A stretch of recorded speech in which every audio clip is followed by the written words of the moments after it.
Hi everybody, and welcome back to Lost Genre Reddit Stories.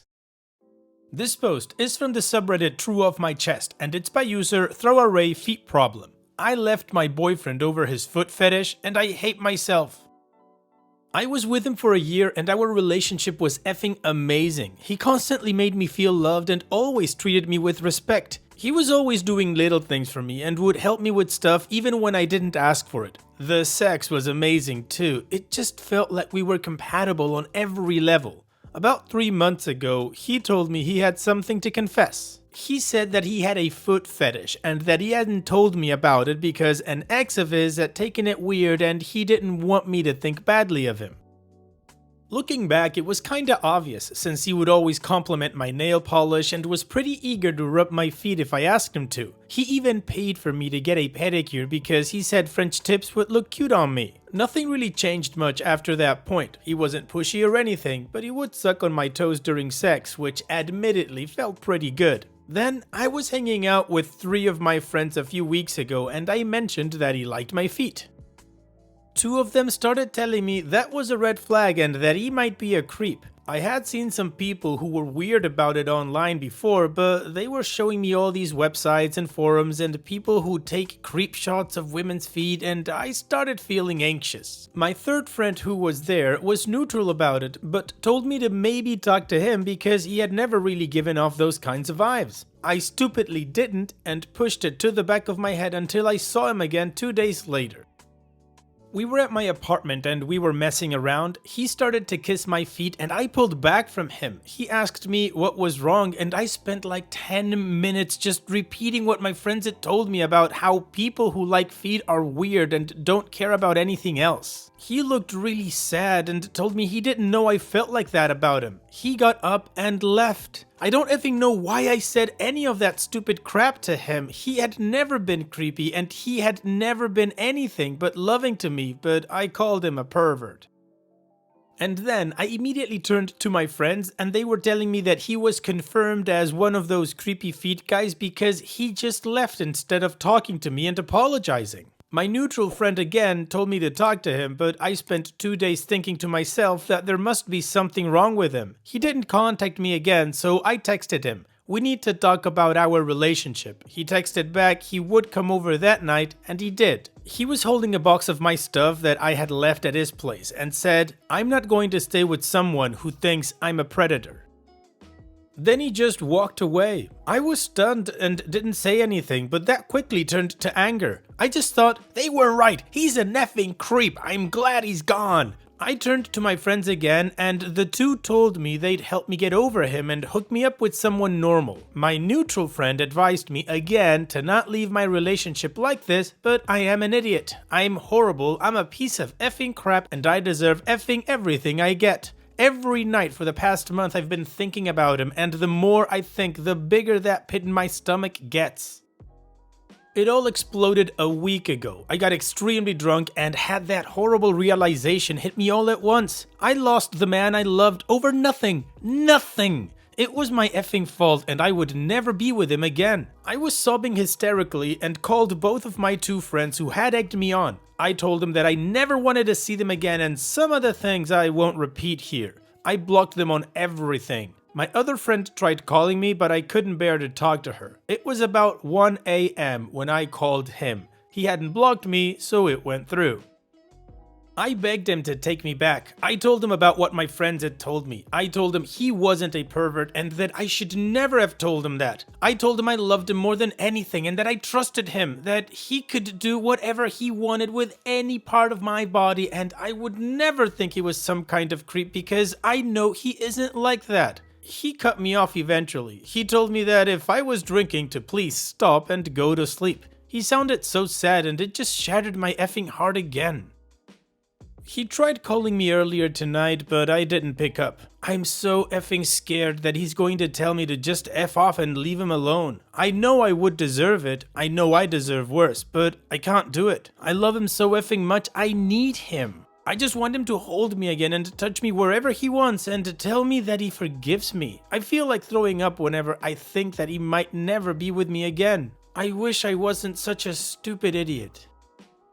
Well, OP, I think your neutral friend, the one that you kept referring to as telling you to talk to him about it, was absolutely right. But hey, everybody's a general after the war, like I've said a couple of times, which means that's moot. One thing I really would like to highlight is kudos to your boyfriend for the spine on him. First of all, he knows what he likes. He's not oversharing, but he's taking his time, and once he trusts somebody, he shares with that person, like he did with you. But apparently his ex did a real number on him, and he decided he wasn't going to put himself in that situation anymore. And he followed through. He gave you your stuff back and said he wasn't going to stay with someone who thinks he's a predator. He didn't beg, he didn't try to change your mind or anything. He just knows who he is and what he likes and stood up for that. So good for him. Anyways, OP, in my opinion, I don't think there's a big comeback to this one. So if I was in your shoes, I would at least try to get some civil closure, apologize, and try to move on. And what do you guys think about this situation? Let me know in the comment section, and now let's move on to the community comments to see what they said.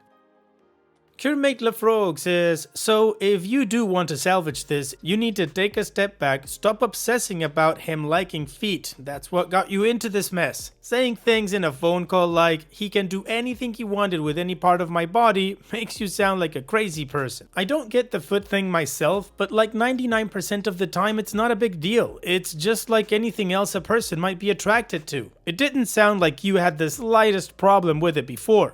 Call him back, sober, and apologize. Tell him you made a huge mistake, let your idiot friends convince you of complete BS, and ask if there's any way he would consider trying again. To be honest, I'm not sure I would be okay getting back with someone who could be so easily swayed by a couple of friends, especially when you had other friends who disagreed. What else are you going to be convinced of in the future? What if two friends start saying cheating is awesome or doing meth would be rad? I think it's worth talking to him, but you should accept beforehand that it might not happen. You said a lot of crap that you can't unsay, and he may decide that it's not worth the trouble for a relationship of only a year. And OP responds, you're right, I sent him a text saying that if he still wants to talk to me, we can talk tomorrow because I don't think I'm really in the right mind to do so right now. Velvet Bat says, you're an effing idiot without a mind of your own. Did it ever occur to you that perhaps your friends aren't life gurus who know everything, or furthermore, may even be jealous of you? Also, why would you not want your man to be attracted to and worship every part of your body? There are so many lonely people who would cherish a connection like this, while dimwits are out here destroying relationships for nothing. Leave him for someone who deserves him. Responsible Leg 6558 says, why did you even mention anything about your sex life to your friends in the first place? Isn't that something extremely sensitive that you should keep in private with your boyfriend? You shouldn't be sharing your boyfriend's kinks with your friends. Imagine if your boyfriend knew you told your friends all about your sex life without his permission. I'm pretty sure he'd feel very betrayed and hurt by that too. He deserves better than you, honestly. You violated his trust, shared his intimate kinks and secrets, and accused him of horrible things. Honestly, I'd say you should just drop it. Give him space, and if he forgives you, he'll do so in his own time. If not, you reap what you sow. Be better in the future. OP's edit. I texted him that I would call him back tomorrow if he still wants to talk. He replied that that would be fine. Also, about my friends, I'm going to try to talk to all three of them. I'm still going to cut off the two that pushed me to this because the more I think about it, the more I remember little details that make it seem like they've never really liked my ex. My other friend, I'm going to try calling tomorrow. I really need to apologize to her too. I realized that even if there was pressure on me, this is 100% my fault. I should have taken the time to recognize that my ex was nothing like they were making him out to be. And I shouldn't have discussed his fetish with them, although I never really discussed the sexual part of it and just told him that he thought my feet were cute. I should never have talked about it. I'm going to tell him all of this when we talk. Well, some people had advice for OP and some people were just calling her out, telling her to leave her ex-boyfriend alone. However, OP apparently heard everything everyone was saying and is ready to do something. So let's move on to the first of two updates that we've got coming up. But before, of course, I gotta tell you about the playlist. Here's another one with only stories that have updates. Now let's move on. I texted him again asking if he'd be okay meeting up in person rather than talking over the phone. I would rather see him face to face and apologize directly to him rather than over the phone. He replied that he was fine with that, so I'll be heading over to meet him around noon. Now, let me preface this next part by saying I know none of this absolves me at all for what I've done, but I want to give some context to this situation. This is regarding my friends and the friendship that we have.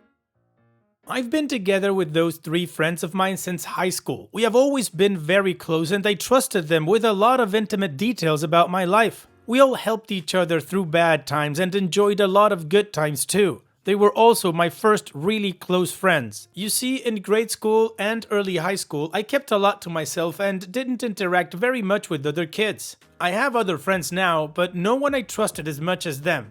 I think a lot of you are right in saying that I have no spine and have let them choose everything for me. Now that I think about it, I'm struggling to think of a time when I chose what we were doing on a particular day or where we were eating and other stuff. And I was like that with my ex too, letting him pick whatever, even when he specifically asked me what I wanted. I know none of that is an excuse for my weakness, but that's been my life. I've already looked up some therapists that accept my insurance and I'm going to call one to schedule an appointment. After reading a lot of these comments, I'm starting to get more scared at the prospect of him taking me back and me hurting him horribly in some other way.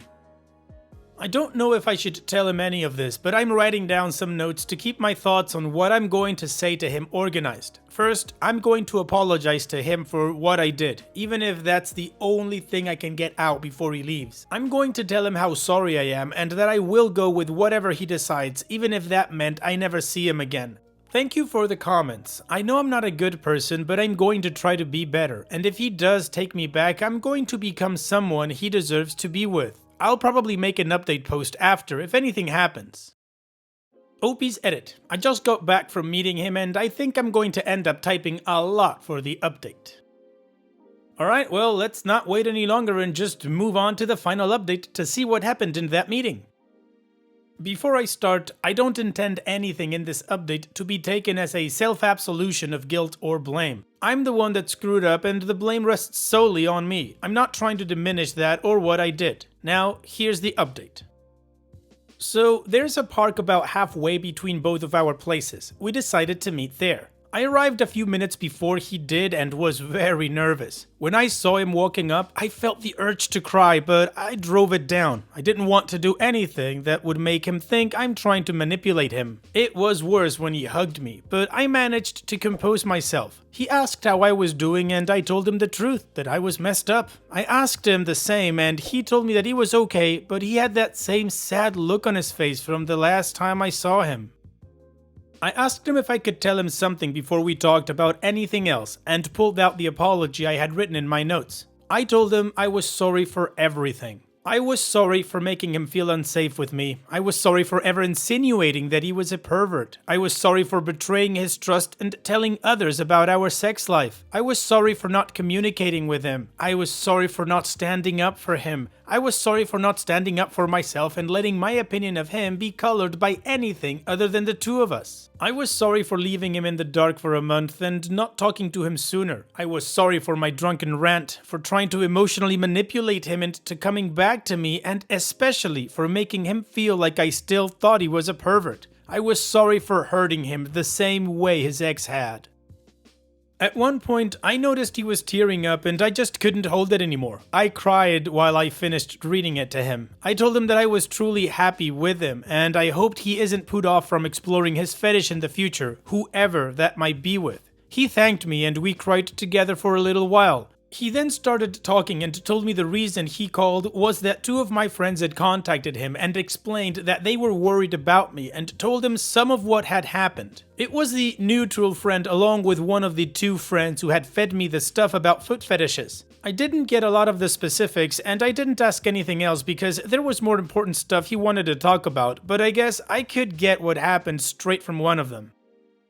I was a little deflated after he told me this and worried he might think I was trying to manipulate him through my friends, but he quickly moved on. He told me the whole story about his ex. They had been together for longer than we had, about 2 years before he told her about his fetish. The difference was that she was immediately disgusted by it. She told him she was leaving no matter how much he begged and promised he would never bring it up again. But then he told me that what I did felt much worse because it seemed like I had accepted him only to stab him in the back. I wanted to get on my knees and beg him to forgive me, but I let him finish.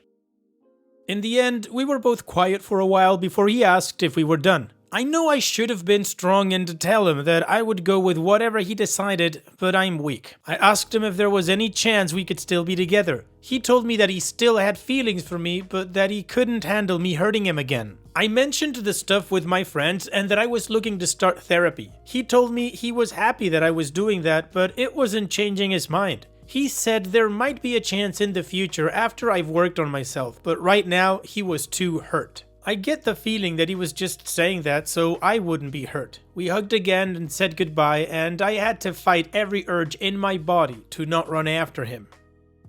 I know I screwed up at the end, but I'm taking steps to make sure it doesn't happen again. I'm going to call my friend, the neutral one, and ask if she can forgive me for not talking to her too, and maybe if she can come over and hide my phone from me so I don't get the urge to bother him. I don't know about my 2 other friends. I don't know about anything right now. I spent like 5 of the last 6 hours crying and I just feel about out of tears. I'm running on 3 hours of sleep. I think I'm going to just try and sleep and then continue looking for therapists in the morning. I don't know if I'll update anymore, so sorry if anyone was expecting more. OP's edit. So this is going to be the last thing I'll post. I slept for a while and when I woke up my friend got in contact with me and came over. She wasn't the last bit mad at me and was just concerned that I hadn't talked to her. I apologized profusely to her. I really don't deserve her kindness, but it honestly felt good after everything today. To the people who messaged me with concern, thank you, and I think I'll be fine. I'm still going to go to therapy to work on my problems and make sure I never do something like this to someone I love ever again. I'm probably never posting on this account again. I had some people messaging me some weird crap and claiming to be people in my life, so if you ever see someone try and make an update for this story, it ain't actually me. The only person in my circle that actually uses Reddit is my friend that's with me now. I showed her this and she's assured me she won't post about it. Good night. Well, OP, I'll call this a positive update because you learned something about yourself. You saw your mistakes and you're gonna work on them and on you, which of course I think is great. So all the best in the future, OP, and take care.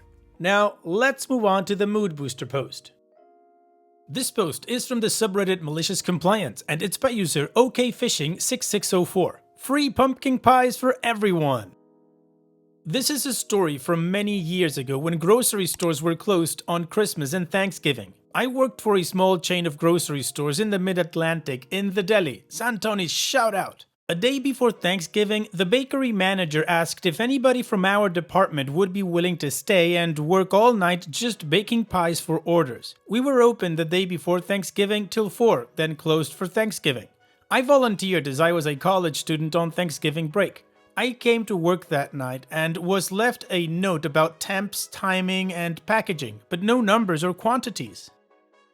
This made me nervous, so I called the manager at home and said, "How many pies do you want me to bake?" She told me to keep baking until she came in, and I questioned that, asking, "How many pies exactly do you want me to make?" She, obviously irritated, told me that I didn't need to worry about how many and just keep cooking until she came in at 5. Okay, cue Malicious Compliance. I loaded a 6-wheeler cart with frozen pies, put them on trays, and started baking. As the pies were baking, I prepped racks ahead of time and folded boxes while the pies cooled. I was a logistical savant. Everything went perfectly and I was a machine operated at optimal efficiency.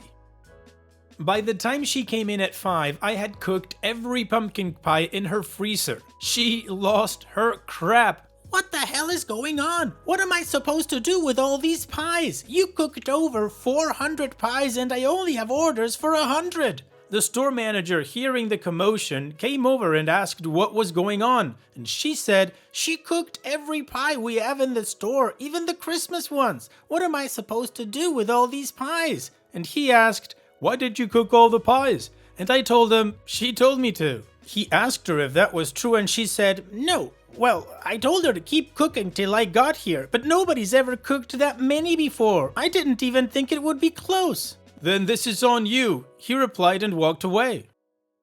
The best part was that since we were closed the next day, the employees were allowed to take all the leftover bakery items home with them. I took home 10 pumpkin pies and multiple bags of bread and rolls. Every other employee in the store was very, very grateful. Well, OP, she underestimated your power. Thank you for sharing. Take care. And that's it for today's video. Thank you so much for taking the time to watch it. Now, if you've gotten to this point in the video, I assume that you like these stories that I'm reading out, so here are a couple more that you might enjoy. And if you don't have any time to watch another story right now, save it for later, and also, don't forget to hit that subscribe button.